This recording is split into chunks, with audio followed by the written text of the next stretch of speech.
அஸ்ஸலாமு அலைக்கும் வரஹ்மத்துல்லாஹி வபரகாத்துஹு. தமிழ் பழமொழி. ஆறு பல இருந்தாலும் ஆதாரம் ஒரே மலை.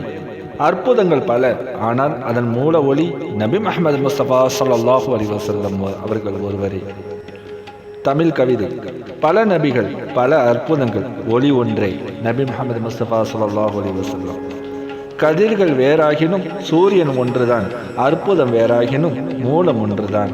இக்கவிக்கு ஏற்றார் போல் இமாம் பூசரி ரஹ்மத்துல்லாஹி அலைஹி தனது புருதா ஷரீஃபில் 52வது பைத்தில் இவ்வாறாக குறிப்பிடுகிறார்கள்: وَقُلُّ آيِنَّةَ الرُّسُلُ الْكِرَامُ بِهَا فَإِنَّمَا اتصلت من نوره بهم. தமிழ் மொழிபெயர்ப்பு. கண்ணியத்திற்குரிய திருத்தூதர்கள் அனைவரும் தத்தம் சமுதாயத்தினருக்கு மத்தியில் கொண்டு வந்த அற்புதங்களும் அத்தாட்சிகளும் அனைத்துமே அன்னலார் முஹம்மது முஸ்தபா ஸல்லல்லாஹு அலைஹி வஸல்லம் அவர்களின் பேரொளியிலிருந்தே அவர்களிடம் வந்து சேர்ந்தன.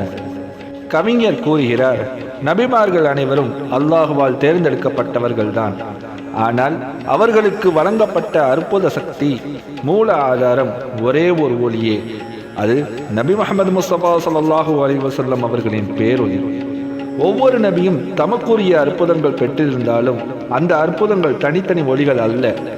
அவை அனைத்தும் ஒரே சூரியனிலிருந்து பிரிந்த கதிர்கள் போல நபி முஹம்மது முஸ்தபா ஸல்லல்லாஹு அலைஹி வஸல்லம் அவர்களின் நூறிலிருந்து பிரிந்த வெளிச்சங்களை.